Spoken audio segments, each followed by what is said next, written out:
Hi there, John McAdams here with you again. In this video, we're going to do another ballistic gel test. And specifically, we're going to test out this ammo for the 9.3x62 from Hornady's Dangerous Game line with a 286 grain SP-RP bullet. Here is a close-up of what the bullet looks like. Now, SP-RP means Spire Point Recoil Proof. And this is basically a regular Hornady InterLock bullet that is slightly modified to help it stand up better to heavier recoil in a rifle magazine.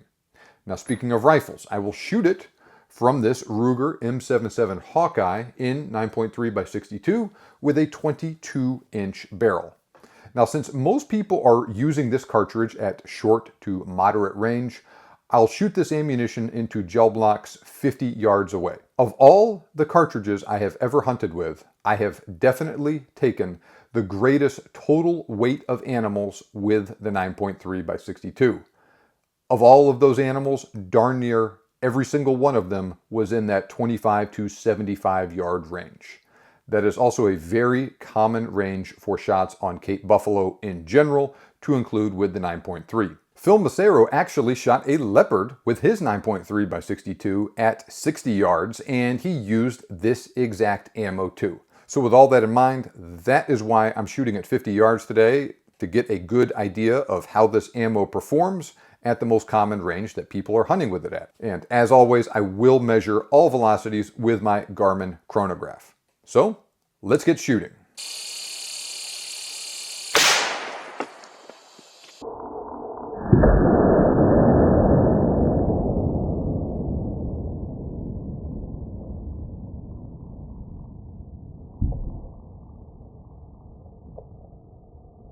Okay, let's take a closer look at how it performed.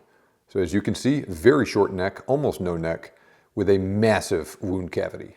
The meat of it looks like it peaks around the 4, 5, 6 inch mark in the gel, and then it extends to around the 12, 13 inch mark, and it starts petering down around the 10 to 11 inch mark. Very impressive wound cavity. You can see there are some lead fragments radiating outwards from it there. Penetrates into the second gel block, but it starts to angle down at an angle, and we lose some more lead here. Continues to penetrate, goes all the way through the second gel block before finally stopping there, right around the 33, 34 inch mark. You can see it went a little bit farther and then snapped back. But all in all, this is very impressive. Very deep penetration combined with a massive wound cavity. I'll pull this bullet out and we'll see what it looks like.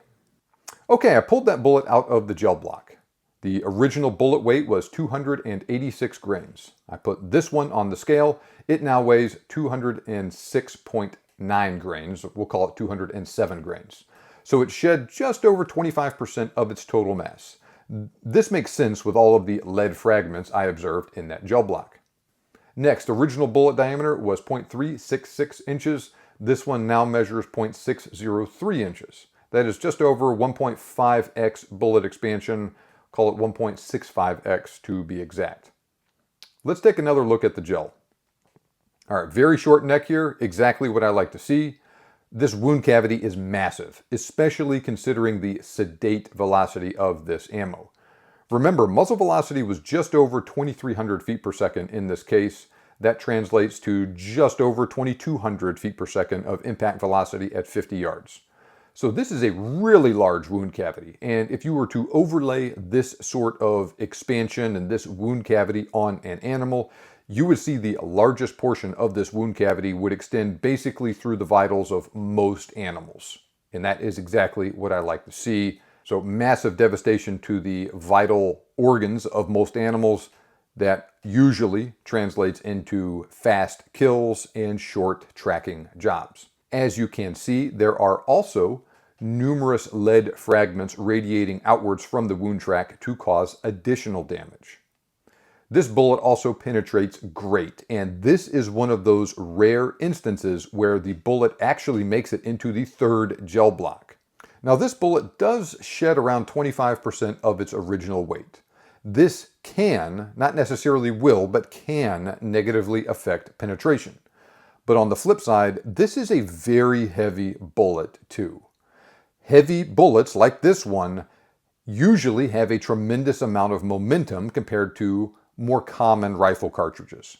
For example, this round has a momentum value of 94. Compare that to 69 for a 180 grain bullet from a 30-06 going just over 2,700 feet per second, or 54 for a 143 grain bullet from a 6.5 Creedmoor going just under 2,700 feet per second. Plus, even though this 286 grain bullet loses just over 25% of its original mass, the 206 grain or 207 grain recovered bullet still weighs more than a 180 grain 30 cal bullet before you shoot it. Those factors, especially momentum, when you combine them with the modest expansion of the bullet, are likely what results in such deep penetration here.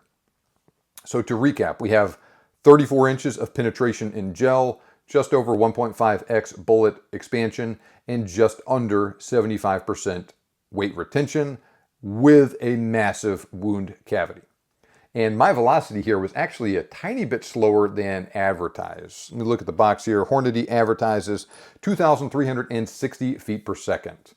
Now, I was getting 23, 25. I would rather have that extra 30, 40 feet per second of velocity than not. But in the grand scheme of things, it doesn't make that much of a difference afield. Now, I was also shooting this ammo from a rifle with a 22-inch barrel instead of the 24-inch barrel Hornady advertises this ammo velocity with. In this case, I would rather have the rifle with a slightly shorter 22-inch long barrel to make it handier. And to be quite candid with you, I was very impressed with how this load performed in gel. This is a great mix of a really big wound cavity and lots of penetration. The downside of this stuff is that it does recoil quite a bit. Now, the 9.3x62 is not terrible in the recoil department, and in fact, this is one of the lighter recoiling, quote-unquote, dangerous game rounds, but it still has more recoil than something like a 30-06. All in all, I think this is excellent hunting ammo for pursuing almost anything with your 9.3x62 because it delivers rapid expansion and a very impressive wound cavity, but still penetrates really well. Based on the performance of this ammo I observed in the gel, you should get enough penetration to reach the vitals of almost any game from most reasonable shot angles. There is also a good chance the bullet will exit too.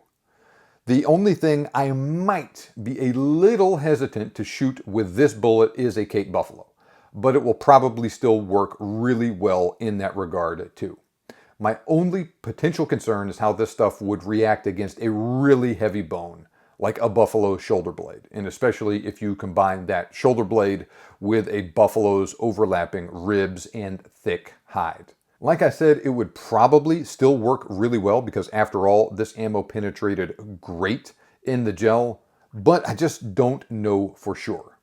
But even with that said, I would have no reservations at all with using this ammunition on other game. The whole spectrum of African Plains game, sure. Thin-skinned, dangerous game like lion and leopard, sure. Deer, hogs, black bear, elk, and even moose in North America, 100%. Stuff like fallow deer and red stag, definitely. Even a really big Alaskan or European brown bear, yeah, I would definitely use this stuff if I was hunting them with a 9.3x62. Let me know your thoughts on this subject. Have you used this 9.3x62mm Hornady ammo afield? Especially, have you used it on thick-skinned dangerous game like Cape Buffalo, Water Buffalo, or Hippo? How did it perform for you? Let me know by leaving a comment on this video and giving me that feedback. Like I said, it would probably work fine, but I would like to hear some feedback from someone who has been there and done that, so to speak, with this ammo. Likewise, leave a comment on this video and let me know the cartridge bullet combination you would like me to use in the next gel test I publish on YouTube. So far, I have also published 3030 Winchester Lever Evolution, 7mm Remington Magnum Precision Hunter, 300 Blackout Winchester PowerPoint, 300 Blackout Barnes Vortex, and 223 Remington Winchester PowerPoint gel tests. I am open to suggestions from you on what else you would like to see in the future from me. If you enjoyed this video and you want more content along these lines, visit huntingguns101.com. Sign up there for a free ebook on the best hunting calibers. I also covered this stuff in even more detail in my premium Hunting Guns 101 training. Link is also in the video description. That training also contains a thorough overview of external and terminal ballistics, so you will learn how bullets actually kill animals, as well as some specific examples of rifles and scopes ideally suited to a variety of hunting situations. You'll also discover the various factors that affect bullet penetration and expansion, and you'll learn a couple different methods of choosing the ideal cartridge bullet combination for a hunt that will deliver ideal terminal performance on whatever game you are hunting. Subscribers to my premium Hunting Guns 101 training will also receive access to my extensive and growing library of ballistic gel test results, most of which are not on YouTube. That library has gel test results for multiple different popular hunting loads for cartridges like the 223 Remington, 6.5 Grendel, 6.5 Creedmoor, 6.5 PRC, 270 Winchester, 7mm Rim Mag, 7mm PRC, 300 Blackout, 308 Winchester, 30-06 Springfield, and 300 Win Mag, among others. Once again, this list is always growing. I have also done ballistic gel tests with actual deer and elk shoulder blades embedded in the gel to give you an idea of how impacting bone affects the performance of different bullets as well. And those gel test results demonstrate the wide spectrum of results you can expect from different cartridges and bullets that you can use to tailor your hunting load to the specific situation. Once again, more details on all of that are available at the link in the video description. Thanks for watching, have a great day, and good hunting.